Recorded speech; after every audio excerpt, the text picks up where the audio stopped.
Baik, bismillahirrahmanirrahim. Assalamualaikum warahmatullahi wabarakatuh.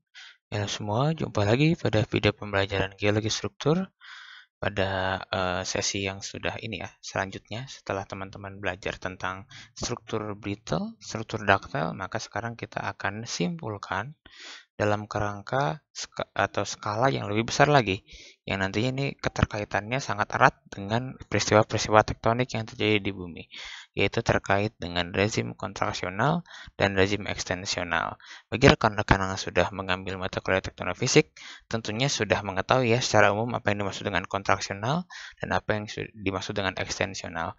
Namun, penguatan pada pembelajaran kali ini adalah kita membahas terkait dengan struktur-struktur geologi yang berkembang pada masing-masing rezim.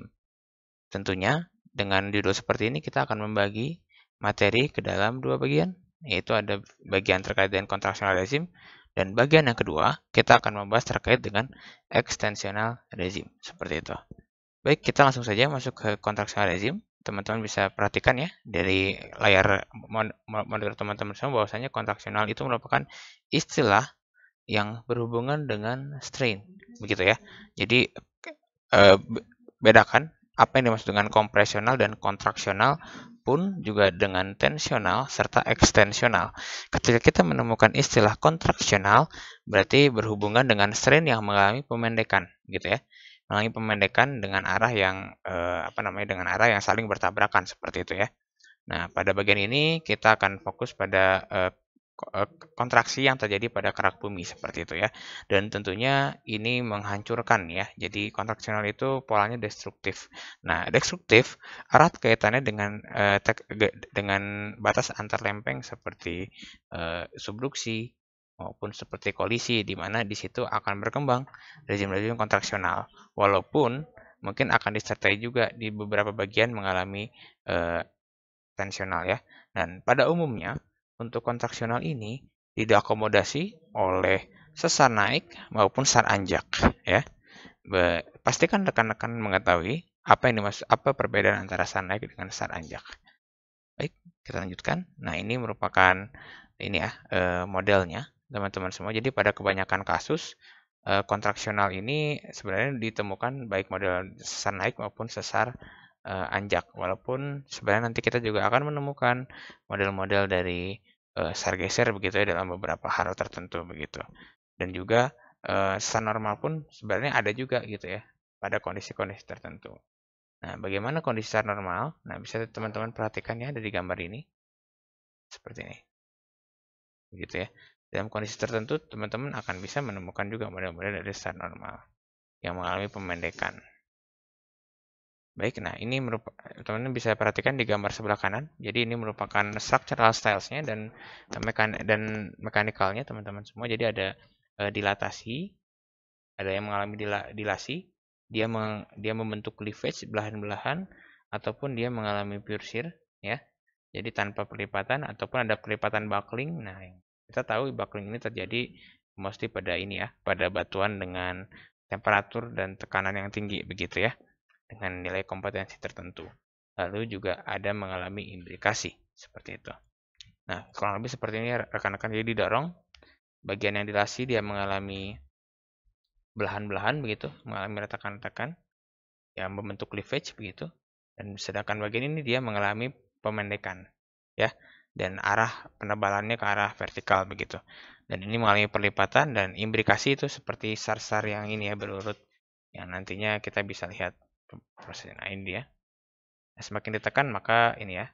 Nah, teman-teman semua, gaya deformasi ini dikendalikan oleh beberapa faktor seperti halnya strain rate ya, lalu confining pressure, tekanannya ya, dan juga fluida di sana. Juga sifat mekanikal batuan, entah plastis atau entah brittle materialnya atau entah elastis dan sebagainya. Ya, tentunya juga dipengaruhi oleh batuan sekitarnya, kompetensi dari batuan sekitarnya. Jadi banyak sekali faktor yang mempengaruhi dan memang akan menghasilkan variasi-variasi struktur yang berbeda. Baik, nah ini kontraksional pada bidang horizontal atau yang kita sebut sebagai tektonik kontraksil ini berhubungan dengan pembentukan sesar naik maupun sesar anjak begitu ya, dengan tentunya perbedaan antara sesar naik dan sesar anjak itu dari kemiringannya seperti ini. Ini sesar naik kita katakan, nah ini seranjak begitu ya. Jadi modelnya sama saja, pergerakan hanging wall-nya bergerak relatif naik terhadap footwall. Nah, lebih kompleksnya lagi, kita akan membentuk truss nape ya, yang tadi dari satu atau beberapa sesar naik begitu teman-teman, yang kita sebut sebagai truss sheet gitu ya. Teman-teman bisa lihat di sini, ini merupakan kompleks nape, biasanya ini terjadi pada zona subduksi ya teman-teman. Ini zona subduksi di mana ini merupakan bagian dari prisma akresinya, mungkin seperti itu. Dan juga teman-teman bisa lihat ini ada nape, dia terdiri dari satu atau beberapa subordinat dari truss sheet yang memiliki sejarah pergerakan atau perpindahan yang sama begitu ya. Nah, tentunya teman-teman nape ini dia dibatasi oleh soul truss seperti di gambar bawah ini ya. Nah, di sini. Oke, jadi nanti ada nape-nape, ini kita sebut sebagai nape kompleks. Dan nanti teman-teman juga perlu mengetahui ada istilah yang kita sebut sebagai autochton dan allochton gitu kan. Autochton dan allochton begitu. Jadi allochton itu mengacu pada batuan nape yang tergeser jauh dari posisi aslinya. Artinya dia itu berasal dari daerah yang lain. Ya, bukan di daerah asalnya seperti itu. Sedangkan autochton ini menunjukkan batuan yang in situ, batuan yang belum bergeser atau belum terangkut ya. Biasanya ini merupakan batuan dasar yang tentunya secara lokal kita bisa sebut para autochton. Begitu ketika memang adanya pergerakan tapi sedikit saja. Dan sesar sudut rendah atau shear zone yang memisahkan allochton dan para autochton dari autochtonnya yang mendasari disebut décollement. Nah, jadi ini ada hal yang penting teman-teman semua, bahwasanya dari allochton dan autochton ini dibatasi oleh istilah yang namanya décollement atau biasanya nanti juga kita kenal sebagai detachment begitu ya, di mana itu batas antara allochton dan autochton. Pastikan teman-teman memahami betul apa yang dimaksud dengan allochton dan autochton ya, di mana allochton itu batuan yang berasal dari tempat lain gitu.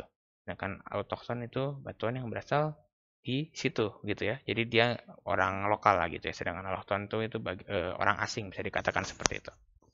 Nah, dalam istilah ini juga kita mengenal apa yang dimaksud dengan hinterland dan foreland, rekan-rekan semua. Jadi hinterland itu merupakan wilayah pegunungan tengah Orogen ya. Sedangkan foreland itu menempati batasnya. Nah, tentunya ini perlu disupport teman-teman semuanya, perlu disupport dengan pemahaman tektonik yang cukup baik, pemahaman tektonik fisik yang cukup baik. Tentunya hinterland dan foreland ini adalah istilah-istilah tektonik. Dimana kalau misalkan kita analogikan pada suatu daerah kolisi, teman-teman semua, di daerah kolisi, artinya dia tabrakan antara benua dengan benua, seperti ini ya. Jadi dia awalnya subduksi, lalu sudah masuk ke bagian benuanya, bertabrakan dengan benua lain. Nah, ini yang kita sebut sebagai kolisi, di mana forelandnya itu di bagian depannya, ya, di bagian depannya, dan seringkali juga dia membentuk cekungan atau dia sinking gitu. Nanti di sini juga ada nape-napenya, teman-teman sebenarnya. Jadi mungkin akan melibatkan nape-nape juga di sana. Lalu apa namanya? Dia juga dibatasi oleh sutur, zona sutur, di mana ini merupakan batas antara lempeng, biasanya kita katakan seperti itu. Dan nanti adalah hinterland, ini di bagian benuanya, di bagian benua yang relatif tidak bergerak ya. Dia ada pembentukan gunung api, di sini juga ada pembentukan basin cekungan-cekungan lokal yang mungkin nanti ada juga selain dari kontraksional juga terlibat rezim dari ekstensional di sana. Nah, tentunya teman-teman untuk membedakannya untuk hinterland ini biasanya deformasinya pada ketebalan yang sangat tebal ya, atau kita sebut sebagai thick skin ya. Sebenarnya artiannya basement atau batuan dasar pada daerah tersebut itu terlibat atau terdeformasi begitu ya. Dan juga ada nape metamorf besar seperti gambar yang ini. Ups. Sedangkan untuk di foreland biasanya itu deformasinya cenderung tipis, artinya dia tidak melibatkan basement. Jadi hanya sedimen-sedimen yang di atas basement saja yang terdeformasi. Ya, dan juga deformasinya sangat terlokalisasi. Artinya dia memiliki lokasi-lokasi yang terdeformasi dan di sebagian lain ada lokasi yang cenderung stabil atau tidak terdeform. Dan juga di situ ada nape, nape yang umum tadi kita katakan, dan juga mengalami ini ya, endapan-endapan sedimen yang telah tererosi dari hinterland. Jadi source sedimennya itu dari hinterland seperti itu, dia mengalir ke sini. Nah, ini kita katakan teman-teman ketika ini ada mungkin kita anggap ini merupakan subduksi ya. Di sini ada foreland-nya, di sini ada foreland-nya, di sini ada hinterland bagian tengah, dan di sini adalah kita sabuk pegunungan. Kita katakan seperti itu ya. Oke, nah, apa yang terjadi ketika kita berbicara deformasi, baik di bagian foreland maupun di bagian hinterland, nanti akan ada atau akan ada sesar naik yang kita sebut nanti ada istilah flat dengan ramps, teman-teman ya. Dimana memang ini seperti apa ya, anjakan-anjakan yang teman-teman mungkin sudah sempat dapat bahasan ya, ada fault propagation dan ada fault band fault seperti itu ya. Jadi sesar naik itu biasanya naik ke permukaan secara bertahap dan menimbulkan geometri rem dan flat begitu ya. Sebenarnya kalau flat itu cenderung terjadi pada material atau pada lapisan yang halus, yang lembut, yang soft. Sedangkan rems itu berkembang di mana trussnya ini memotong lapisan yang memiliki sifat relatif kaku, begitu ya. Rems ini dikategorikan berdasarkan orientasi terhadap arah transport utama. Jadi ada rems depan tegak lurus, ada rems lateral juga sejajar dengan arah transport, dan ada rems yang landai. Nah, apa itu rems dan apa itu flat? Teman-teman bisa lihat ya di gambar ini. Jadi ketika ada truss, ada sesar anjak begitu, maka ada bagian yang lurus seperti ini, dia bergeser sejajar lateral. Ini pada material yang mungkin kalau kita lihat di sini, material yang soft ya. Ini material yang terhadap material soft dengan material yang stiff. Nah, ketika soft bertemu dengan soft lagi, ini material soft bertemu dengan stiff yang warna putih, ada softnya, ada stiff. Nah, nanti dia akan membentuk lengkungan, nah seperti ini ya. Ini yang kita sebut sebagai fault propagation begitu ya. Nah, di sini nanti kita kenal ada yang kita sebut sebagai flat dan rems, di mana flat ini adalah bagian yang tadi dia bergeser secara horizontal, sedangkan remnya itu dia bergeser secara miring atau ada perubahan kemiringan. Gitu.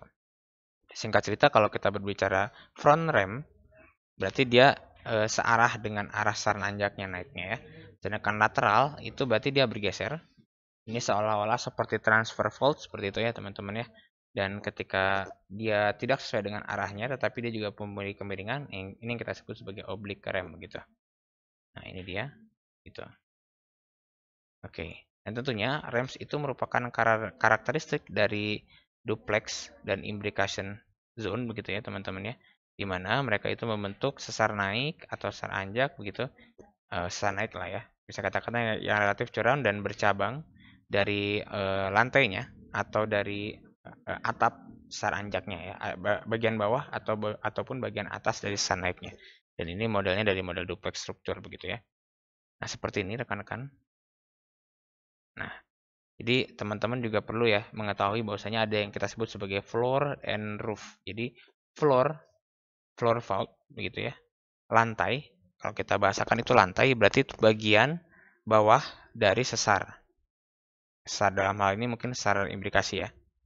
Sedangkan bagian atasnya ini adalah roofnya. Begitu. Jadi kalau kita berbicara roof, kita cenderung berbicara bagian atas dari sesar. Sedangkan berbicara floor, kita berbicara bagian bawah dari sesar, dan kemiringannya ini yang kita sebut sebagai rem. Di mana floor dengan roof ini merupakan bagian dari flatnya, teman-teman ya. Ini bagian dari zona flatnya. Dan kenapa bisa ada floor, ada rem? Nah, tentunya ini ada perbedaan ya antara kompetensinya atau inkompetensi dari layer, atau kita sebut sebagai kekakuan dan kelembutannya, stiff and softness-nya ya. Stiffness and softness-nya begitu. Baik, nah apa yang kita sebut sebagai implikasi juga teman-teman bisa lihat ya. Jadi implikasi itu zona implikasi itu dihasilkan dari formasi rem. Jadi banyak rem yang terjadi yang merupakan serangkaian blok sesar yang didorong ke arah atas dengan reverse slip yang dominan gitu. Jadi ada sesar naik yang cukup banyak begitu ya. Jadi paketan-paketan sesar naik yang menghasilkan horse begitu ya. Nah, teman-teman bisa lihat nih di gambar di model. Jadi dia ada ceritanya, ini ada suatu lapisan lalu dia didorong. Pertama di sini bagian naik, lalu dia berhenti di sini naiknya, dia mendorong bagian sini lagi naik, nanti di sini ada lagi naik gitu ya. Nah, ini yang kita sebut sebagai implikasi, di mana dia memiliki bagian remnya, bagian floornya, dan mungkin bagian floornya, dan mungkin bagian roofnya ya. Sebagian ada, sebagian tidak begitu. Oke, seperti ini. Nah, lalu ada juga yang kita sebut sebagai duplex. Mungkin duplex itu lebih ini, lebih kompleks dari model imbrikasi. Kalau imbrikasi itu istilah yang lebih umum. Ya, walaupun sebenarnya dia berlawanan ya dengan zona imbrikasi. Jadi duplex ini dibatasi oleh overlying roof truss selain floor truss. Oh ya, mohon maaf tadi imbrikasi itu dia tidak memiliki roof truss ya teman-teman ya. Jadi imbrikasi itu hanya memiliki floor truss saja. Nah, untuk duplex dia memiliki floor dengan roofnya. Dan duplex ini terdiri dari serangkaian potong memotong atau kita sebut sebagai juxtapose rams yang terbentuk di depan floor trussnya begitu ya, dan menghasilkan blok-blok sesar yang bertumpuk ya, berbentuk S dan bertumpuk. Nah, teman-teman bisa kita lihat di gambar sebelah kanan itu adalah skema ilustrasi kanan bawah ya dari model dari duplex struktur. Jadi dasar naik begitu, naik lagi, naik lagi, naik lagi, propagation, propagation, propagation begitu ya. Dan dia menumpuk seperti ini. Jadi yang membedakan dari imbrikasi adalah dia memiliki roof trussnya begitu. Seperti gambar ini ya. Ini adalah model dari duplex. Oke, dan tentunya teman-teman, ketika kita berbicara pembentukan duplex dan imbrikasi, ini melibatkan perkembangan rem yang berurutan. Jadi ada yang kita sebut sebagai normal progression, di mana remnya ini berkembangnya dari arah yang lebih dekat dengan arah transportasinya ya. Jadi maksudnya dia akan didorong dari arah kiri ke kanan ya. Jadi dia itu bergerak, dia naik dulu dari bagian kiri, lalu bertahap berangsur ke kanan begitu. Seperti ini. Nah, ini kita sebut sebagai normal progression. Jadi dia mendekati ujung ya makin mudah. Sedangkan kalau inverse progression dia itu naiknya dari yang ujung. Naik ke ujung lalu lama-lama dari yang dekat begitu. Nah, pada akhirnya memang kita tidak bisa melihat perbedaannya antara normal progression dan inverse progression gitu ya, walaupun nanti tetap ada struktur-struktur penyertanya, tapi itu mungkin tidak jadi hal yang utama ya rekan-rekan ya, karena memang untuk ini kan yang penting kita bisa dulu mengetahui atau menganalisis bagaimana proses pembentukan dari sesar ini begitu. Nah, ini yang kita sebut sebagai fault band fault. Oke, mohon maaf tadi ya yang duplex itu fault band fault ya teman-teman ya. Jadi fault band fault ini terbentuk saat hanging wall didorong melintasi rem. Nah, teman-teman sudah mendapatkan penjelasan pada materi perlipatan sebelumnya maupun materi sesar ya. Teman-teman sudah dapat istilah fault band fault dan nanti juga ada fault propagation fault, di mana ketika fault band fault dia geometrinya itu ini ya mempengaruhi remnya, itu mempengaruhi geometri lipatan dan dia lebih cenderung membentuk lipatan king begitu ya. Yang nanti di situ ada dia itu singkat cerita dia tersesarkan dulu baru dia membentuk lipatannya. Sedangkan untuk fault propagation fault ini lebih cenderung menyerupai drag fault ya, di mana ada proses perlipatan disertai juga dengan pensesaran ya. Dan lipatannya ini berkembang di depan sesar-sesar yang imbrikasi. Jadi ini kita sebut juga sebagai drag fault karena thrust faultnya ini memotong lipatan begitu. Dan sumbu lipatan sejajar dengan strike sesar dan bentuk lipatan biasanya asimetris begitu. Ini contoh untuk fault propagation fault, teman-teman bisa diperhatikan ya. Jadi seolah-olah ada seretan dulu sebelum dia menghasilkan sesar begitu. Oke. Ini fault propagation fault, ini juga fault propagation fault ya teman-teman ya, di mana dia ini adalah ada bagian bawahnya lalu dia ada sesar anjaknya begitu ya. Dan dia nanti terlipat terpotong seperti gambar ini. Ya memang untuk mengilustrasikannya cukup kompleks juga karena kita harus melihat suatu geometri yang utuh. Makanya teman-teman apabila kita pergi ke lapangan, pergi ke lapangan tentunya tidak bisa asal-asalan ya. Kita harus mengetahui dulu kondisi tektonik di lapangannya seperti apa. Lalu setelah itu kita ketika menemukan singkapan tidak langsung kita mendekati dan ukur strike dipnya. Tentu kita juga harus melihat geometrinya seperti apa, perubahannya seperti apa, diskontinuitas dan kontinuitasnya seperti apa begitu ya. Dan nanti ketika kita sudah tahu, oh di sini ada sesar, di sini ada kekar, di sini bagian lipatannya. Nah, tentunya teman-teman merencanakan plan, merencanakan to-do list teman-teman semua. Harus mengukur di bagian mana saja, gitu. Baru teman-teman baru masuk ke lapangan. Nah, itu sebenarnya dari aspek struktur saja. Mungkin nanti dari aspek lain juga ada ya, seperti dari aspek stratigrafinya, dari aspek petrologinya, dan sebagainya. Oke, nah ini kita sebut juga sebagai detachment fault. Jadi detachment itu sebenarnya istilah yang sama dengan decollement ya. Jadi kalau decollement itu kita katakan suatu bidang gelincir atau bidang gliding ya, atau bidang terseretnya antara dua massa batuan yang tentunya juga kita bisa kenal istilahnya detachment ataupun decollement. Jadi ini merupakan struktur deformasi yang terjadi pada setting kontraksional ataupun ekstensional. Jadi bisa terjadi pada fitur-fitur pada fitur-fitur kontraksional maupun ekstensional ya. Jadi tidak terbatas pada kontraksional saja. Begitu. Jadi kalau misalkan kontraksional dia mungkin mengalami shortening, ketika di ekstensional dia mengalami lengthening di situ. Nah, teman-teman ini ada istilah decollement dan ada istilah detachment. Ini sebenarnya penggunaan saja ya. Jadi teman-teman mau berkiblat kemana nih? Berkiblat ke Eropa atau berkiblat ke Amerika begitu ya? Ini adalah istilah-istilah yang mereka gunakan begitu. Nah, ini yang kita sebut sebagai decollement dan ini adalah second order fault ya. Ini berbicara dengan perlipatan nanti. Oke, nah teman-teman di bagian hinterland, nah ini kan kayak kalau kita berbicara, jadi nanti ketika kita berbicara hinterland dan foreland, tentunya kita berbicara terkait dengan jalur pegunungan. Dimana kalau kita berbicara subduksi, lalu setelah itu kolisi, nanti dia membentuk pegunungan ya. Jadi ada pegunungan terlipat bisa dikatakan seperti itu, atau mungkin kita bisa bilang sabuk perlipatan ya. Orogenic wedge adalah sabuk perlipatan dan truss wedge shape yang membentuk hubungan dengan contraction dari karakter dan orogenesis. Artinya dia membentuk pegunungan-pegunungan tertentu. Nah, sifatnya memang ketika digeser ya, teman-teman semua. Jadi bisa kita lihat nih. Ketika ini ada hinterland, ada foreland, dan ketika dia mengalami kontraksional regime, maka seolah-olah bagian atasnya ini dia diseret gitu sama dozer ya. Jadi diseret dan di sini nanti akan menghasilkan fitur-fitur tertentu. Di sini mungkin ada fitur-fitur kontraksional, tapi di sini akan ada fitur-fitur ekstensional ya secara lokal. Jadi memang kita ketika berbicara ekstensional dan kontraksional kita harus berbicara dulu di bagian mana gitu ya yang akan kita bahas. Jadi dari gambar yang teman-teman lihat seperti di gambar yang kanan bawah ini, tentunya ada beberapa faktor ya. Jadi faktor pengontrol itu bisa dari kedalaman.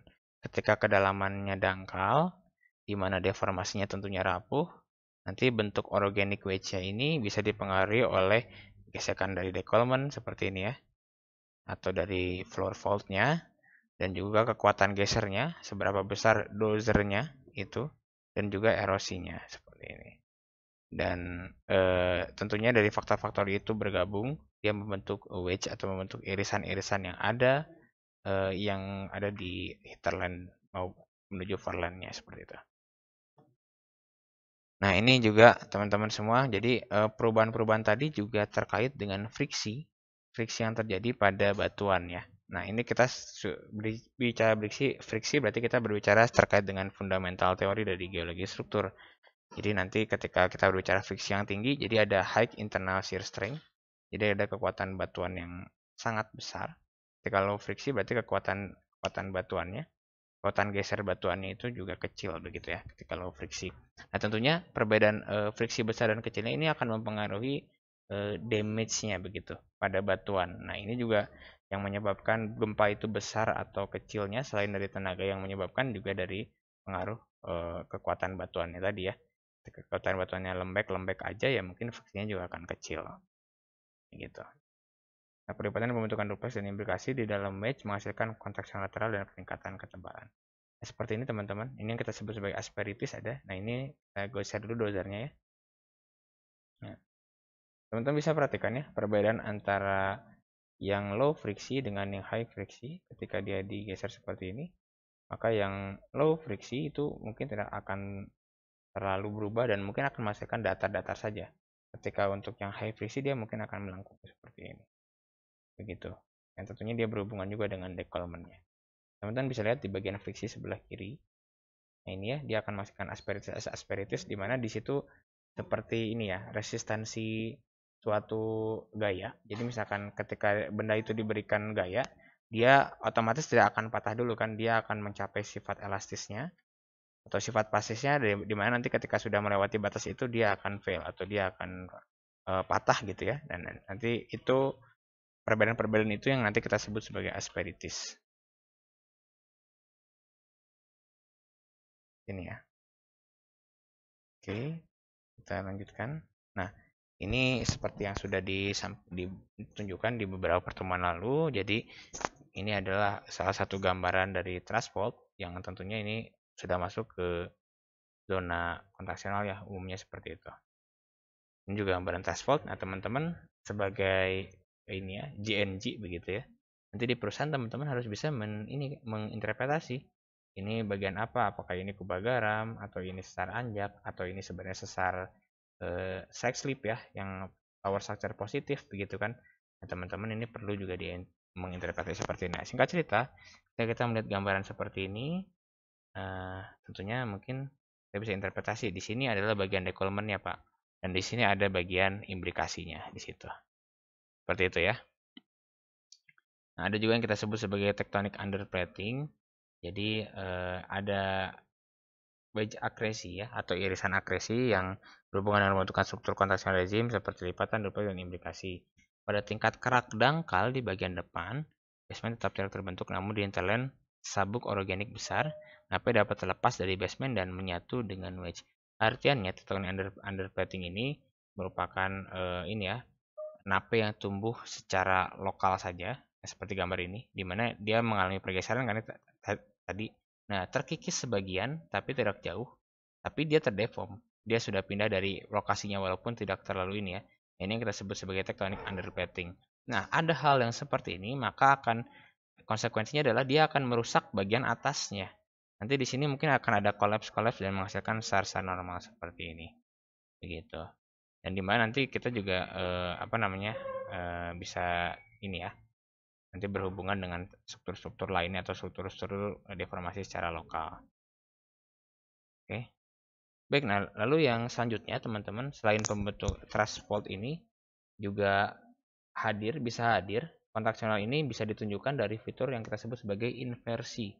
Struktur-struktur inversi di mana awalnya ini dia memiliki salah satu rezim dan nanti lalu dia berubah rezimnya. Misalkan dari ekstensional lalu dia mengalami kontaksional, ataupun sebaliknya dia mengalami kontaksional lalu diikuti dengan ekstensional. Nah, inversi pasif atau inversi positif ya, nanti didefinisikan oleh sebenarnya pembentukan ekstensional dulu yang dicitrakan dengan hadirnya star normal, lalu dia mengalami kontraksional, ditekan, lalu dia menghasilkan sar naik di situ. Itu yang nanti yang menjadi hidangan utama ya di inversi positif begitu ya, atau pasif. Nah, ada inversi negatif yang berlawanan. Jadi konsep elevasi regional sangat penting untuk pengenalan tektonik inversi, baik inversi positif maupun negatif. Teman-teman bisa lihat di gambar ini. Nah, mungkin teman-teman geofisika harusnya bisa lebih paham melihat gambar ini ya. Dan juga kita harus mulai peka nih. Ini adalah gambaran seismik di mana menunjukkan tampilan bawah permukaan. Nah, kita interpretasi bahwasanya ini bagian basementnya seperti ini.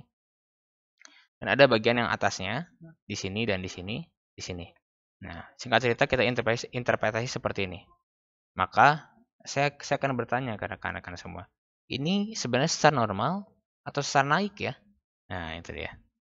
Jadi pertanyaannya adalah dia bisa ada bagian normal dan ada bagian naik ya, di mana dia turun dulu ya. Kalau dari gambar ini dia turun dulu, lalu setelah itu dia naik karena ada kontraksional. Jadi dia ekstensional dulu, baru dia mengalami kontraksional. Itu yang kita sebut inversi. Buktinya adalah ada bagian yang normal seperti di bagian basement, dan di bagian atasnya itu ada bagian yang cenderung menunjukkan sar naik begitu ya teman-teman. Jadi ini yang kita sebut sebagai inversi, dan ini ini terjadi juga di Sumatera gitu ya. Di blok-blok mega Sumatera kebanyakan memang dibentuk oleh inversi di bagian bawahnya. Nah, bagaimana dia terbentuk? Seperti ini teman-teman ya. Kalau kita berbicara model dari ini dulu, dari ekstensi dia menuju ke kontraksi. Nah, jadi ada extension growth, teman-teman semua. Jadi dia ada bagian pre-reef. Teman-teman pre-reef tahu ya, pre-reef itu merupakan material-material yang terbentuk sebelum adanya ekstensional rezim, sebelum adanya pembentukan rifting. sebelum terjadinya rifting gitu ya, pembentukan sar-sar normal, pembentukan basin. Nah, lalu ketika pembentukan terjadi rifting, ada endapan-endapan yang datang juga di sana ya selama proses pembentukan selama proses riftingnya. Itu yang kita sebut sebagai syn rift. Dan ketika riftingnya selesai, ada material lain yang datang, itu kita sebut sebagai post rift. Ini ada bagian loose line dan ada bagian pin line. Ingat baik-baik apa yang dimaksud dengan ini ya di 2 pekan sebelumnya istilahnya. Dan di praktikum maksud saya. Nah, lalu ketika terjadi inversi, maka yang tadinya ekstensional seperti ini, maka dia mengalami kontraksional ditekan. Nah, maka teman-teman bisa lihat, mungkin di bagian sini ada bagian normal, tapi di bagian atasnya dia mengalami perlipatan ya, pembentukan lipatan-lipatan anjak seperti itu. Oke. Baik. Nah, itu adalah yang Oke, ada juga yang disebut sebagai gravity models. Jadi ini gambaran saja teman-teman, bahwasanya gambaran dozer tadi itu bukan satu-satunya model yang menjelaskan evolusi dari lipatan dan sesar anjaknya ya teman-teman ya. Jadi ada model-model alternatif juga seperti yang tentunya mendukung gravitasi, karena tadi kan yang bulldozer itu relatif bergerak secara lateral ya. Jadi sebenarnya juga ada model-model yang berhubungan dengan gravitasi. Jadi kekuatan dorongan ya, dari kekuatan tarikan gravitasi, artiannya dia terdorong ke arah bawah begitu ya. Nah, teman-teman bisa lihat ada model gliding seperti ini ya. Jadi ada floornya menukik ke arah depan. Ini glidingnya teman-teman. Ini kalau ini kan model dozer ya, teman-teman, ini model gliding yang mirip-mirip juga dengan dozer. Tapi memang di sini kita lihat ya, miring gitu. Dia mempunyai kemiringan. Tentunya secara fitrahnya dia pasti akan turun. Lalu ada model ekstrusi, di mana ini model deformasi secara planar. Jadi dia menyesuaikan ya, menyesuaikan bentukannya jadi lebih rata begitu ya. Lalu ada juga spreading model, di mana deformasi wedge-nya, irisan itu menyebar secara radial ya, oleh karena itu berubah bentuk secara internal oleh deformasi non bidang. Oke, baik, itu mungkin ya gambaran dari kontraksional, teman-teman silahkan coba dibaca referensinya karena memang tidak mungkin dijelaskan di perkuliahan secara utuh ya. Silahkan dibaca pengertiannya, ada beberapa istilah yang memang teman-teman harus pahami seperti horses, ada nepe, ada seat, ada floor, ada roof dan sebagainya begitu. Silahkan teman-teman pahami lagi, dan ini adalah summary-nya. Ada 2 summary begitu. Oke, baik, saya cukupkan materi perkuliahan. Untuk bagian kontaksional, kita lanjut di ekstensional ya di video selanjutnya. Terima kasih. Assalamualaikum warahmatullahi wabarakatuh.